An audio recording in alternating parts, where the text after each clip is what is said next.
Hey everyone, this is Urshinus, and welcome back to the third installment of our Timurid quest to take over the world through any means necessary in the Civ 5. Glad to see that some folks have seen and are actually enjoying the first two episodes. I see a couple likes down there. Thank you so much. That makes me want to keep on making some of this content, and hopefully you're enjoying it as much as I am making it. So, hell yeah, let's keep going. Where were we? Oh yes, we finished this wonderful tea plantation. We're getting a citizen soon, so yeah, let's start improving some more tiles, get some more production up and running. Do we have trapping yet? We do not have trapping, which may be something of an oversight. We do have a lot of trapping resources, so that may not be necessary, but this is going to be an okay tile to work, even unimproved, so yeah, it should be fine. So what is this worker going to do now? That is a good question. Let us take him down here and get these horses up. That's probably best. This is our scout archer. He's just gonna, you know what? He is going to come here, and we're gonna swap out with this archer in a little bit, just so you can keep an eye on those dirty, dirty little Aztecs, so they don't start thinking about their world domination strategy just a tad too early. Isabella's got Temple of Artemis. Not surprising. She likes that wonder. Actually, every AI likes that wonder. That thing usually goes relatively quickly. But, yeah. Alright, here's another event from the Events and Decisions mod. Seem to be getting pretty lucky. The first one was a beneficial one. This one looks beneficial. Our newly hired government officials have proven to be particularly skilled and efficient. Their administrative efforts can only serve to benefit the nation. Splendid. +1 magistrates. And I guess this is as good a time as any to talk about the specifics of the Events and Decisions mod. You get into the menu that controls the events and decisions through the additional information tab and just go to enact decisions.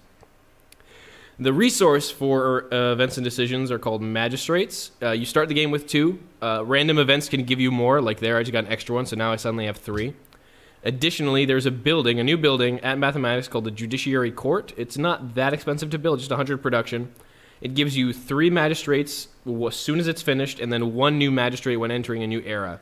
So, starting in the classical, when you can first build it, so when you enter the medieval, you'll get a new magistrate. When you go from medieval to Renaissance, you'll get another magistrate, and that fuels the resource costs to enact certain decisions. So basically, it's to your advantage to build this in the classical as soon as possible if you want to be decision-heavy, which you often are. Those are pretty interesting. So these are examples of decisions. These are generic decisions that pretty much every single Civ will have access to if the mod is in play. For example, they have some certain trade-offs. So here we go. Nationalize the utilities. For this one says, we should nationalize the industries, essential for our people's welfare. Owners won't like it. The nation will be better off in the long run. So in order to enact this decision, which is currently locked, you have to have research industrialization. Can only be done once per game, and it costs 300 gold, 1 magistrate. And you get 5 turns of resistance in the capital, which is pretty neat, which is, you can imagine all the factory owners and utility owners rebelling against you or seizing of their assets. But the rewards, however, are great. You get a free factory in the capital, which is huge. So not only does it not have maintenance, it happens after 5 turns of resistance. So instead of building a factory for, I don't know, 18, 20 turns, which it normally takes, you get it right off the bat. And then factories also produce +1 production throughout your entire empire, which is really good. So there's a little bit of the trade-off. You lose 5 turns of productivity in your capital, probably a lot of your science over those 5 turns, and culture. That's probably where most of it comes from. But again, interesting decisions, interesting things to think about. There's setting up a university's funding council, which gives you 2 archaeologists, but it's really expensive, and it gives you a free tech, so I guess that makes sense. One of the earlier ones is codify laws. We'll be looking more at that when it comes up. It'll shortly do so for us. These 2, as you can tell, these little symbols are specific to the Civ itself. So our Timurid symbol, if you remember, is 3 red dots on a blue field. So here's kind of a stylized representation of that. And these 2 you'd only get if you play the Timurids. There may be more later once you enact these or based on certain events. There's also some based on religions or your majority religion, some ideology ones. So really, really pretty neat. They kind of modify and change and mold your game depending on the decisions you make. So for example, this Timurid one, promote Chagatai literature, which is traditional Mongol Turkic literature. Though we have adopted Persian culture, we should not forget our Turkic heritage. We should write in the vernacular. So again, to do this one, you have to be the Timurids, which we are, conveniently enough. You have to have a Writers Guild, and it can only be enacted once per game. All it costs is 1 magistrate. You get a lump sum of 25 culture, and +2 great writer points per turn in the city which contains the Writers Guild. So this is really good, and it's pretty cheap given that all it costs is the special resource, which we have 3 of. So as soon as I kick out that Writers Guild, I'm thinking this is gonna be job 1. And then trade along the Silk Road. This one's a little more complicated. This one requires that you are the Timurids, oddly enough. You have horseback riding, and 2 civs need an active trade route to you. Can only be enacted once per game.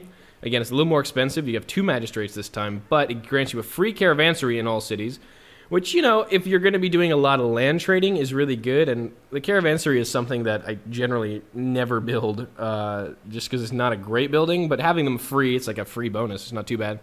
And incoming trade routes generate +1 gold for everyone involved. So kind of helps you trade and build kind of a trading empire, especially if you've got a lot of civs near you. This may be a little hard for us, because we are very isolated and through 2 city-states, and until Pocatello or Monty are going to be able to get length trade routes over here to reach us, this may be a long time in coming. Or we could just take one of Monty's cities and then be in the middle of these 2 empires. So we'll see. But that's basically events and decisions in a nutshell. We'll be doing a lot more of that once they become available. I just wanted to bring your attention to that since I really haven't talked about it, and it's a really cool mod that really impacts and broadens and enriches your Civ experience.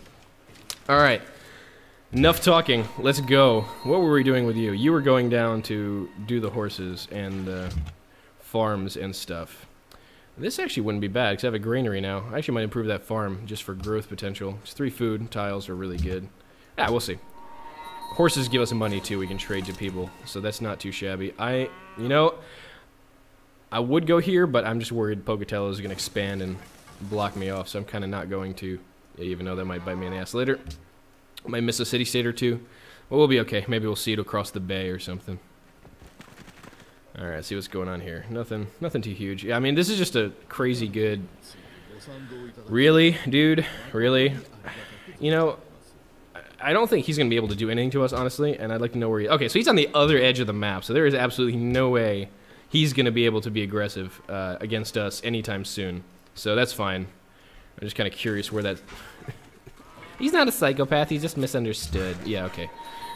He is definitely not going to try and kill us, or not going to be able to, but he may be thinking about it. I know he's thinking. He's always thinking about it. All right. And we got us. Oh, there's a city-state there. We can get some gold from him, so a little bit more. So the reason I keep talking about the 400 or so gold early on, I like to get about 5 archers as a garrison force, and potentially a city-taking force later. It's a kind of a good number. It's enough to composite rush someone. Composite rushing is you beeline the technology for composite bows, which is construction. You get 5 of these punks and a melee unit, likely the warrior you start with, and you throw it at the nearest city of one of your opponents. Like 16 strength to 11 strength, like both of these cities would be composite rushable if I wanted to. I'm not technically composite rushing, I'm going to philosophy first. But right after philosophy, I'm going to go down, get construction, and chances are Monty may not have that tech yet, and an 11 strength city against 5 units that actually attack at 11 strength will go down really fast. And it's a nice way to kind of quickly take someone's city down early, and having 400 gold, which is the cost on standard speed of upgrading 5 archers to composites, each upgrade is 80 gold, is a good kind of metric. If you have less than 5 archers and less gold, you may have a little bit of trouble pulling this off early, but something I tend to like to do. Not sure if it's going to go forward, but either way, it'll give you a stronger garrison force, and people will be less likely to try and start something with you, because composite bowmen are allegedly the strongest unit early game, unless there's a unique that may make their lives a little harder. So always kind of a nice number. So my rule of thumb is 5 archers, 5 composites, and you're pretty much in good shape. But that's my personal thing, and you can do however you want. If you go full militaristic, obviously you have more, but yeah, that's just a plan. Which way do we go? Because there's a nice mountain range bisecting the continent here, which I'm gonna... Damn, there's even more mountains. This is crazy. This is a very, very tight and windy map. It's kind of strange. Ooh, we got another pop in Samarkand. This is good. Let's not go full-on production yet. But 3 food, 1 production sounds good in my book. That's really nice. Alright, so that city, our capital is going to be pretty strong. There's a lot of really productive, really good tiles around. Gazan's about to grow, which is excellent. That'll probably just drop it on the deer or the horses. Oh, 1 turn of the horses. Actually, it might not be bad to kick out that library all the sooner. And since we're going to want to drop a 4th city, we will probably want not altogether too crazy of a population growth in our others. Usually I expand to 3 and then probably take a city, or expand to 4 later, find a great spot. So dropping 4 cities early is going to be costly on our happiness before we get our luxuries up. And we only have, I mean, I say only 10. Only have 10 happiness. So this is exactly what I was talking about. If I composite rush Monty, he's got swordsman right now. You can still deal with that, but composites have a strength of 7 on defense, and swordsmen have an attack of 14. They will chew through those composite bowmen. So if I was thinking of taking down Monty with a composite army, I'd have to be very careful. Probably have to get some spearmen to cover the flanks. So, you know, it's not a strategy that always works, but yeah. It's always an option. Uh-oh. Forgot to reallocate that. Silly me. All right. Oh, but that is a good number of turns for that library. That is going to be the standard. It's going to be 15 turns because we will have the horses and the 1 food from the horses. Weird that I didn't expand to the horses right away, but okay. I'm taking production focus very literally. No food, only production. All right, now there we go. Now I kicked over because computer's slow sometimes. Yeah, that's fine for me right now. I'll build a granary later anyway, and that city will catch up in population pretty quickly. All right, moving onward. Where are the rest of the civs? Come on. This is crazy. Isabella's up there. Japan's up there. So many more to meet. I've already met the ones that are on the other end of the world. It's just kind of bizarre, kind of loopy. So we're about to get our first library up in Herat, which is really cool. That's our first step. So we'll be able to start working on National College in 14 turns, which is good. And I'm probably going to use that time in the capital and in Herat to get some archers, get a trade route up so I can start sucking science off of the AI due to trade relationships. Met Bogota, 15 gold. Spain's already their ally. Good lord, what the heck did she do? Must have paid him off pretty well. Oh god, she found like Skildorado with 1,000 gold early on. That may be a problem. But alright, you know, I'm actually gonna finish that granary there first. And then I'll probably kick out an archer. Where are you? 17 turns? That's about right. And then you will finish that. Alright, so we seem to be in good shape. We're just gonna keep rolling the turns over. As you can see, Monty is doing their thing. Doing his thing. The Aztecs are doing their thing of having a lot of military running around the map threatening people. And this is good. Like I said, the border friction between these two is going to get annoying, and eventually these two will come to blows, which is great for me. That means I can not worry about people running in my general direction, and maybe I can even take advantage of the situation, you know. A little bit distracted, a little bit whooping each other and knocking each other's armies down, and suddenly I sneak up behind and take Monty's capital, which would be nice. That would be a nice coup, and it would open up the middle of the map for us to plan future diplomatic and or military relations with other civs. So that's kind of what I'm thinking now. It's going pretty well. And let's see who else we can find. There's got to be more. Where is everybody? Don't tell me that Oda killed someone already. Or Madrid. Mombasa seeks justice against the Aztecs. If I denounce the Aztecs. Yeah, you know what? that's not a good idea. That's just not good for your health. Denouncing Aztecs. Ugh, bad. Alright. 1, 2, and this will get 2 food soon, and then we'll get that growth kicking up as soon as that granary kicks out. So this is good. That's gonna want to get the library out. Alright. So our cities are good. Oh, there's a little northern peninsula. Maybe someone's hiding up there. Maybe. Probably like all here actually, honestly, but I just want to see the edges before they get locked off. By border expansion, by the ever-expanding, ever-powerful AI. Or, you know, just by the AI. What do we got here? Hey, there's something going on. Oh, Pocatello's got a terracotta army. Alright, so he's going to have a bit of a military now that all his types of units have been duplicated. There you go. So, new decisions are available. So we will open our Enact Decisions tab, and sure enough, here you go. Two options available for us because we have 209 culture now. We can codify laws. It costs us a whopping 200 culture. I would have had to research philosophy, which I just did. Can only be enacted once per game. Costs one magistrate 200 culture, and it makes a code of laws in the capital. And you can right-click for more info on the code of laws, which is increases the lengths of golden ages by 25%. That's pretty darn good. And 4 happiness and 1 culture. So that is really nice. But 200 culture is so expensive right now. That is crazy expensive right now. And I think, honestly, it would be better to get a policy for my 200 than spend it on that yet. Later, when the policies start getting 300, 400, I can think of maybe spending it on that and get a quick happiness boost and some golden age points. So I think I'm going to go with landed elite for now. Keep that capital growing, get more workers to, or citizens rather, to work tiles to get the National College out. I think that's going to be a better choice right now. We'll put off the code of laws till later. All right, so we have philosophy. Now this is your next major tech decision.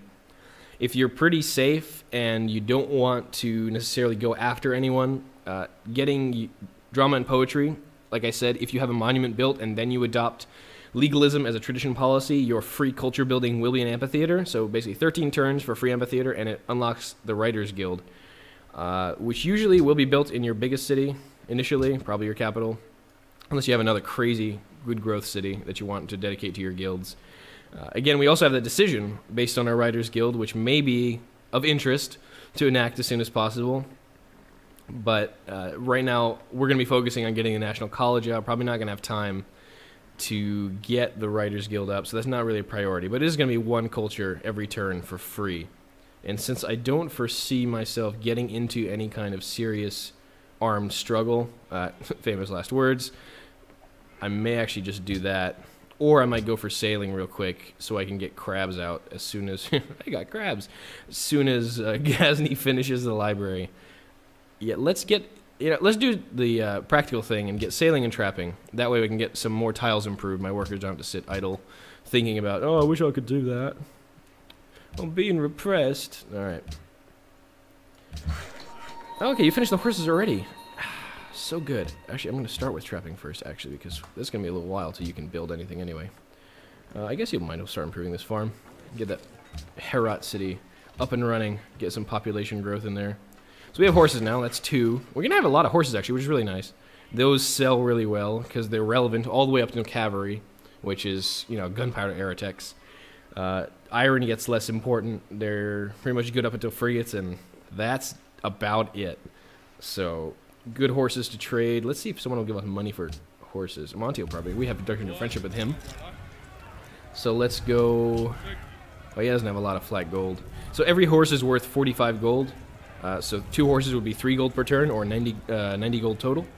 So right now he doesn't have a lot of flat gold, but we can go 30 and 2 GPT. That's a total of 90. And if he values horses, he'll give this to us, no problem. Okay. He does not value horses. Okay, well that's a bummer. I guess he has a lot too. Pokey, he usually loves horses. Yeah, he does. Okay. Oh, this is actually really good because we can get him to accept our embassy in the meanwhile. Embassy's worth about 25 gold, 60 for 2 horses. How about that? Sound good? That sounds good. Ah, yes. Thank you.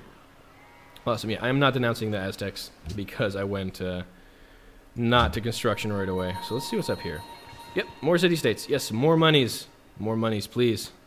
I like monies. 510 already. That is a really good chunk of change early, actually. Now, you usually don't have that much on hand, which is really nice. So this will be good once we get our military up and running. Monty's got a statue of Zeus. Unsurprisingly, he went full on honor. He beat Oda to it, which means Oda's going to be sad. He's going to be a sad samurai, but, that's less dangerous, I suppose. And another reason to take Monty's capital sooner rather than later, so we can get that benefit. And more new decisions. What's up here? Oh, yes, because I have a ridiculous amount of money. I can spend 500 gold to get a random great person, which can be selected from engineer, scientist, merchant, and general. 2 of those, the engineer and scientist, would be awesome, and 2 of them would be not so good. So this is a coin flip. for 500 gold. That is an expensive coin flip, and I don't think so. No, not going to happen. Or we can do the same thing with a writer, artist, and musician, but if we get a musician now, it's not going to help us at all. So I think I'm going to hold off on those options because I have nowhere to put a great work of music, and I think our total tourism is, what, 0? So a musician would give us, like, 0? I don't know if it's a multiplier or something. So yeah, that would be silly. Okay, so we have options now. Archer or caravan, really, at this point. And that way we either get some more gold and some more science, or at least get 1 unit per city to defend our borders. How long is it going to take to make this stuff? 9 turns for a caravan, which is exactly the amount of time I need for a library, or I need an archer. A caravan would be really good, but again, we have a very militaristic neighbor, and if our military strength drops too low, he will start visiting forcibly. So I think I'm going to kick out 2 archers, actually. 2 archers in the time that it'll take for this city to finish the library, and then we can worry about the caravan later. I'll probably build a caravan and head out here. And that way we'll have a total of 1, 2 more, that's 4. Harad will kick out the 5th archer, maybe I'll get Ghazni to do it, and then we'll be in pretty good military shape early. Range units, really good for defense, good for taking cities early. Probably better than melee units, unless, like I said, there's a unique there that is really good and can take care of it, because basically ranged units can do damage without taking damage themselves, right? That's the advantage. So for defense, especially when someone is trying to run it in your general direction, having a bunch of composite bows tends to do you good for keeping yourself alive. Ooh, another city-state. This city-state's hiding in the tundra. Antwerp. You seek investors. I do have a lot of money. I could technically be an investor, but I don't think so. I need to save it. And we got another pop, which is cool. And because of the policy, we have +2 food just because in the capital. So I think I'm actually going to leave him on the production tile for now, because that is a lot of production. 3 production, and it gives us a lot of gold. That'll help us out financially for the foreseeable future. So we will keep it there, and that'll help us kick out the archers a little quicker. Yeah, see, this is exactly what I'm talking about. Forward settle, using border friction as an excuse for war. I might do this just to keep Monty on my good side, but I don't know. Pocatello, he tends to hold grudges. It feels like whenever I play against him, I do one bad thing to him, and he's kind of angry at me the rest of the game. Though, you know, common enemy war is a really strong modifier. A really, really strong modifier. It's kind of a good diplomatic thing on the level of declaration of friendship.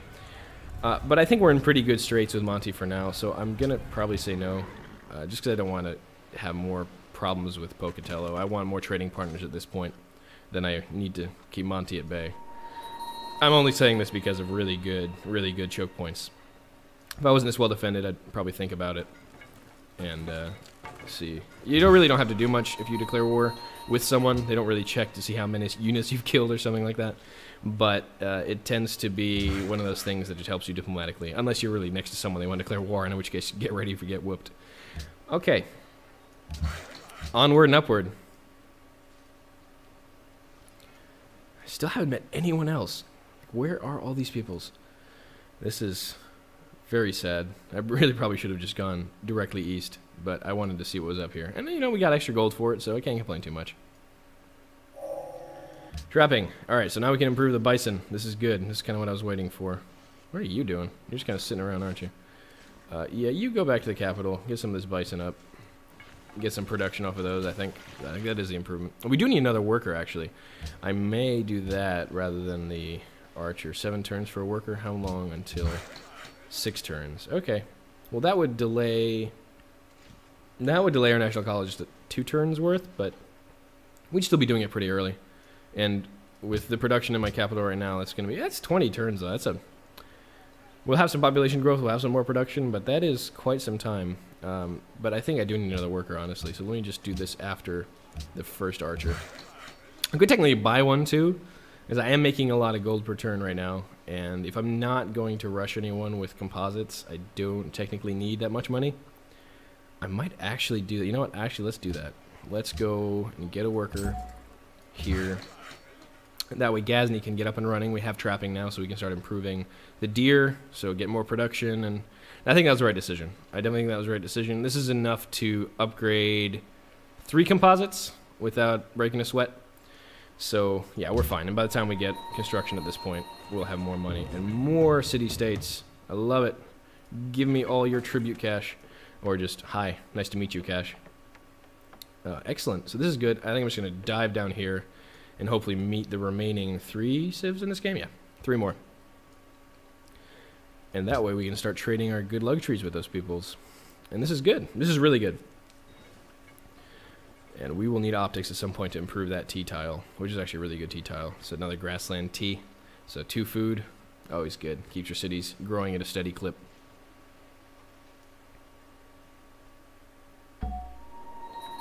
Ghazni demands marble. You're going to be demanding that for quite a while, aren't you? Does anyone actually have marble? Let's see. Yeah, Monty has marble, but only 1. So he will unlikely be trading this last copy. So I'm actually going to lock down one of Oda's jade resources. Now this will keep me level on happiness. It'll give him a bit of a boost. But this way, when I get up another tea resource, I have kind of an automatic trade that's already been going on, and he'll be likely to renew. So I'm going to do this now, lock it down early. And just a little trick to kind of, when the game gets later, you make sure you keep that happiness flowing by trading luxuries with AIs. Having that trading relationship early helps. Alright, we got a bunch of religions are coming up now.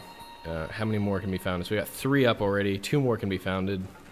And we're just rolling along at this point, making sure we can get our National College up. So that is the next plan, National College. Gonna be pumping that guy out in about 6 turns as soon as this worker comes out. And once we have that up, we can see where we want to go. If we want to build up a bit of military and go after Monty, or stay here, work on infrastructure, and try for cultural or science victories. Science victories are kind of always there, so I try not to go for those unless I absolutely have to.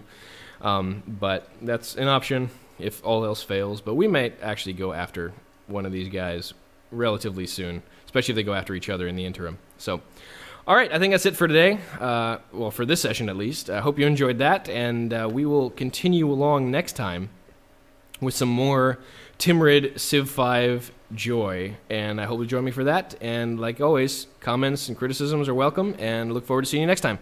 Take care.